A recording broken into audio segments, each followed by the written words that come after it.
Savage is here, research fellow at the American Institute for Economic Research. Brandon Arnold joins us, executive VP at the National Taxpayers Union. Gentlemen, welcome, and thank you for coming on today. Thomas, how much are the markets watching what happens at the Supreme Court this week when it comes to tariffs? Oh, everybody's waiting on bated breath for these results to come out, because even as trade deals are getting announced, I believe Uzbekistan, a deal was just announced this week as well. But depending on how the court rules, that might mean some countries which have already announced deals might ask the United States to come back to the negotiation table, especially if the Supreme Court strikes down these tariffs.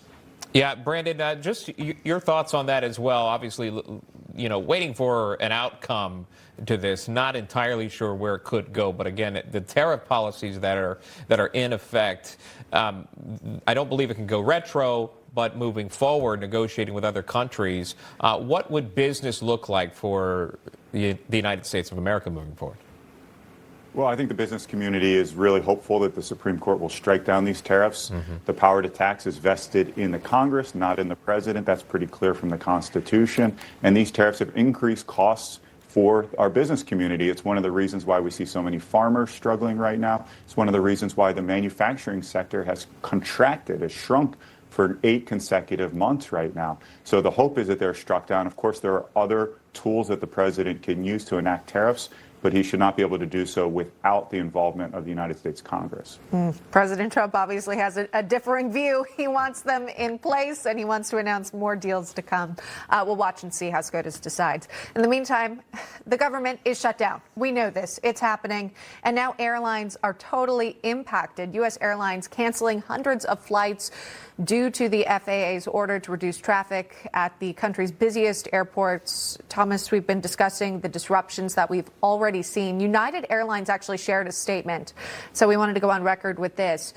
Writing, any customer traveling this period is eligible for a refund if they do not wish to fly, even if their flight isn't impacted. That includes non-refundable tickets and those customers with basic economy tickets. So that's not offered every day. What's this going to mean for the company? Well, I think they're bracing for impact. They're trying to really see what's going on and really hope that this gives them at least some goodwill with the passengers, who they're saying, listen, it's a really bad situation. It's out of our hands, but let's try to make it right, as right as possible. Let's try to right the situation. But I think additionally, too, you'll see that people will look for substitutes. Think of the movie Planes, Trains, and Automobiles. If planes can't get you there, you're going to try Amtrak. If Amtrak can't do that, you're going to see an increase in demand for rental cars, because some people will say, listen, as bad as the situation is, I can't put off my travel right now. Yeah, I mean, that's such a great point. I'm reading all these stories this morning, preparing for the broadcast, and I'm just curious of what people are doing, and I'm seeing these reports of people opting to drive their car, opting to rent a car. And I mentioned this earlier, Brandon, about this domino effect. So, and this is done out of safety. I don't think there's there could be much of an argument made against that. 4% of flights cut, 10% next Friday. Okay, and that's for safety because you're lacking air traffic controllers. And we had Captain Tager on confirming that of American Airlines. But Brandon, talk to us about this domino effect of companies. So like rental cars, like Hertz or Enterprises, et cetera. How does this impact other markets or industries?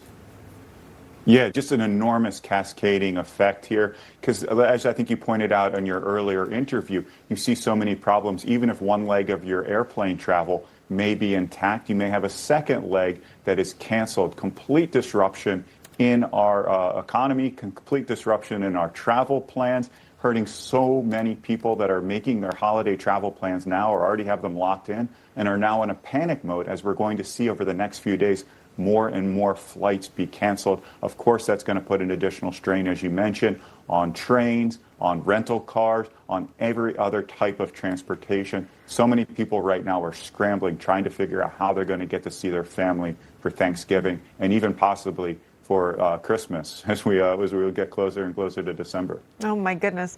I got a baby coming soon. I got family that needs to come in and meet this new child. Luckily, she's not coming by flight or train. That's right. I can make it to the hospital, but they got to come visit and see her. And you're right. I wonder how many senators also have travel plans. Perhaps that would motivate folks to reopen the government. Thomas and Brandon, thanks so much for joining us here on this Friday. We appreciate it. Thank you. All right.